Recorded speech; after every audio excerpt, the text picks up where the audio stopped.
Good morning, everybody. And just to let you know, my name is Nicola and I run the Fearless Frog, which is basically providing creative crafting workshops for children. So this morning is day one of our crafting challenge. And we're going to be making this morning a plastic bottle wind spiral. Now, I don't know if you've been out there this morning, but it's pretty windy here in Tickton. So I'll just show you what it is we're going to be making. Okay, passed by my able assistant, should I say, Lex, who is off screen because he's in his pyjamas still. So this is our plastic bottle wind spiral, and you can just hang it up in the garden and it floats about. So I'll show a video of that later as well, so you can see what it's like in my garden. But really importantly, I'd love to see what you guys make as well, so you can post it on the comments too. Now, you might be able to see just off screen here, just about coming in, I think, here is Ivy. So she's going to be joining us today as well to make our plastic bottle wind spiral. Here she is. So in order to make this today, hopefully you've already gathered quite a few of your materials. Yeah, she's found her baby brush. I don't quite know why that's making it on screen today. So you're going to be needing about 3 or 4 plastic bottles. So just any particular size, really. It doesn't matter. They can all be different sizes. The bigger the bottle, the longer the spiral.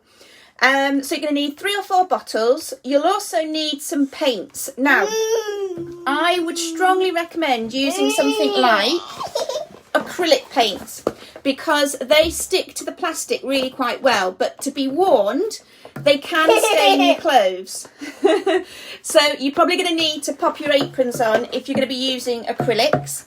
The alternative, if you don't have acrylics, is to get a pot of PVA glue, sort of this size. Let's pop it there, darling.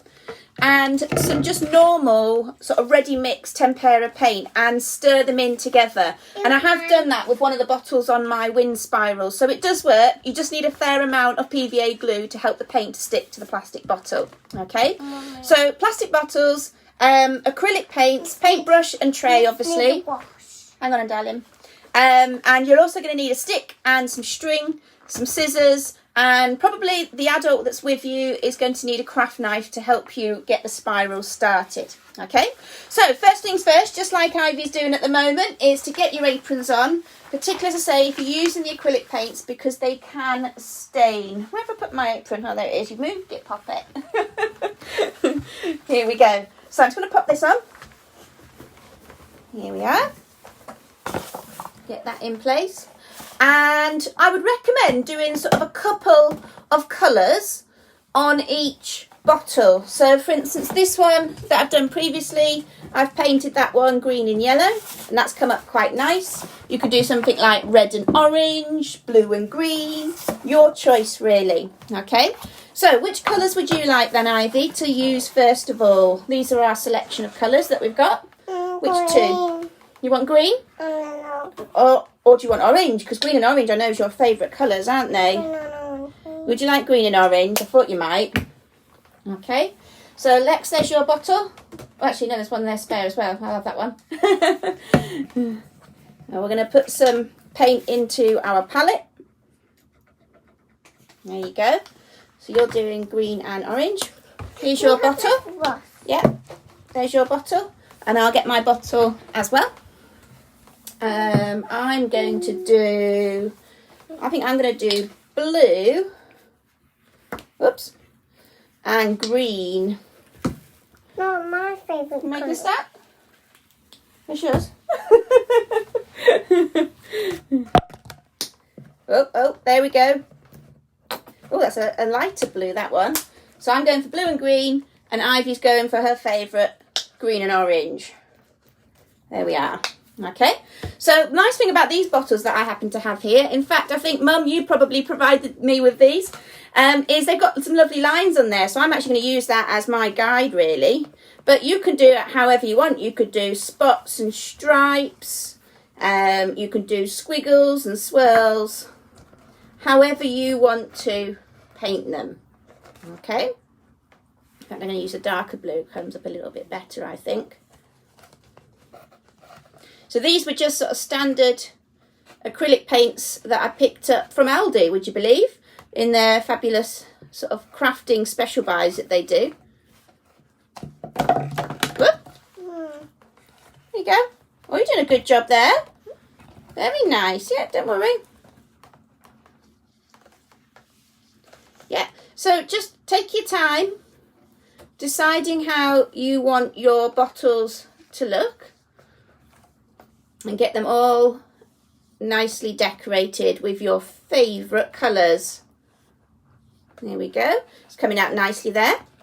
I'm just going to wipe that brush. Where's my cloth? There we go. So what you can do, just between colours, give your brush a bit of a wipe so that the colours don't all mix. Here we go. I'm going to have some green at the bottom here. There we go. Okay, so you just keep going until you've got as much colour on there as you want, really. It's entirely up to you how much colour you put on and which colours that you use. And I think that's what makes it so nice, is that these will be really quite individual to you and your own creation. And what's lovely as well, because you need about 3 or 4 different bottles, it's a really nice activity to do as a family. So you could each design your own different bottle to put onto your stick. You're only limited really by the size of your stick, which I'll talk more about in just a moment. Now, the thing to bear in mind as well, you will be cutting off the very bottom bit. So you don't really need to decorate the bit at the very bottom because that bit gets cut off. And actually, I'll give you another suggestion of what you can use that for later on as well. Okay, so get all your colours on as much as possible. As I say, you choose your design, make it individual to you, which is what's so nice about crafting. There we go. There we are. Okay, so I think I'm going to stop there on my one. By all means, you guys keep going with your decoration. And you're going to need, obviously, to let those dry a bit. Now, acrylic paints do dry relatively quickly. And if you're watching on replay, this would be a really good time for you to pop out in the garden or down to the park and go and find yourself a good size stick. Now, by good size, I would say this sort of size, it's just over 30 centimetres or so. And it needs to be quite thin because it has to go inside the top of your bottle, so it needs to be able to fit through there. Okay, so quite a thin stick that you're going to need to look for. Or you can see my one's not the most straight, but it doesn't matter. I think that's what adds to the charm of it, because remember, this is going to go outside as well, so it looks really nice. It doesn't matter if it's real wiggly. Okay, you would like some yellow? Let's pop some yellow in there. Okay, so you carry on with your painting, and I'm going to show everybody what the next step is. Okay, so once you've got about 3 or 4 bottles and they're pretty much dry, you're then going to make the swirly shape. So I'm just going to put my paintbrush and cloth out of the way a moment. Let's pop your sleeves up a bit actually, darling. There you go. So the first thing you're going to need to do is probably get an adult to do this bit as well. I've got my trusty craft knife, Stanley knife, whatever you want to call it, and we just need to lop off the very end. We're making pink. I'm making pink. Yeah, making a pinky colour on there as well. Perfect. So you're just taking the very end section off. Okay. So you end up with that bit. Now keep hold of that, because that's actually a really good fun thing that you can use to paint with. And I'll just show you how that prints actually. If I can just grab a little bit of paper from down here. Okay, what you can do, and again, this is a nice thing to do while you're kind of waiting for things to dry, is either get a big tray of paint, and squish it in, dip this into the paint, and then you can use it to print on your piece of paper. Okay, so don't feel like you have to throw this away, because as I say, you can use it to do some prints and do it all over your pieces of paper, something like that. Okay, so yeah, that can be used again. Don't feel you need to throw it away. On alternative, you could put some damp cotton wool in there, and you could plant some cress seeds, which would grow really nice quickly as well. So don't feel like you need to throw that a bit away. You can make use of that section as well. Okay, so you've chopped off the end. The next bit you're going to do is you're going to cut around the bottle Look at mine. in a spiral Look at shape. mine, Mummy. Oh, that's looking great. Look at all those colours. You turn it on the camera so people can see. Look at all that array of colours. Are you pleased with that? Yeah? It looks lovely. 2 pounds. Ah, yeah. Okie dokie. Right then, so chopped off the bottom, you're then going to start cutting around the spiral. Now again, depending on how old you are and how confident you feel, obviously if you're old enough and able enough, you can use your normal scissors, or you can get an adult to help you out as well. That's okay. So I'm just going to start just where I left off with the craft knife, and I'm just going to go around the bottle. I want to go get some paper. Do you want a piece of paper to do some painting on? Yeah. Okay, there you go. You can use that piece. There you are. Okay, now the thinner you do it, the longer the spiral's going to be. So it depends how long really you want it. And you might want to vary the length of each of the bottles as well. Okay. So you keep going around. You can see it's spiraling already nicely down there. Okay. And keep going around till you've got all the spiral done all the way towards the top. There we go. Now it gets a little bit trickier on this bottle towards the top because it gets a little bit narrower. And you want to keep going until you're right near the top of it. I think that's about right.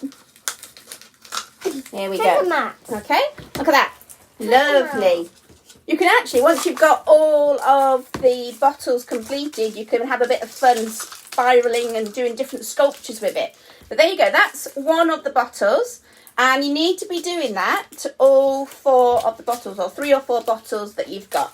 Okay, now once you've got those ready, this is when you're going to need to feed it onto your stick. So you literally just put the stick through the top of the bottle and pass it along. Okay, like that. And then you're going to feed all of them onto the stick. And once you've got all of them in place, you'll then need to get a piece of string, depending on how low you want it to hang. And you're going to tie the string to each end of your stick. Having fun there, puppet? And obviously I've only got 1 bottle on here at the moment, so we're just waiting for the other ones to dry. Okay. So you tie the string on each end of your stick. Treasure map. Oh, look at that. It's a treasure It's map. a treasure map. Oh, wow. Could have done with that yesterday when we were on the egg hunt. So obviously you would have 3 or 4, and I'll show you my example in just a second again to help you. That's beautiful, darling. Can I show everybody this bit as well? Do you want to pop that down there? It's beautiful. Well done. So once you've got 3 or 4 bottles lined up, you'll have this lovely sort of spiral hanging down, and then you can hang it up in the garden, and it'll be really nice to see how it flies about in the wind. So I'll just show you the other example as well, so you can see that with 3 different bottles. Might be easy if I stand up actually and show you this. So here you've got the wind spiral that I've already made. And it's really nice when you hear it in the wind as well, particularly today, because it's a beautiful sunny day, but it's super, super windy. So hang that up in your garden, it'll be lovely to look at. So I'd love to see what you managed to create. So please, please, please post photos of your creations in the comments. That would be great to see. The other thing, just to very briefly mention before I go, remember if you are in the sort of Beverley area and you've got children between the ages of 2 and 5, you might like to head along to the Tiny Tadpoles workshops. They're starting again on the April the 16th at Little Wheaton Village Hall. If you'd like to book, you need to get in quick because booking for April shuts in a week. Okay, so I close it just prior to the actual first session so that I've got a chance to make sure I've got all the materials in place. So if you'd like to book, you need to head to my website. It's www.thefearlessfrogltd.com. Click on the workshops tab and then you'll be able to click on the Hapity link, which takes you to the booking form. If you can't remember all that, don't worry, I have put the link in the description, so you'll be able to link through on there. So that's me done this morning. I hope you'll join me again tomorrow, because we're going to be making a rainmaker. So I wonder if that means it's going to rain tomorrow, because we're making a rainmaker. And I don't seem to have it to hand. Oh no, there it is. Look. We're going to be making a fabulous rainmaker that sounds like rain when you turn it upside down. Okay, so join me tomorrow morning at 10 again, and I shall see you all then. Are you ready to say goodbye? No, we've got a grumpy face. See you again soon. Bye for now.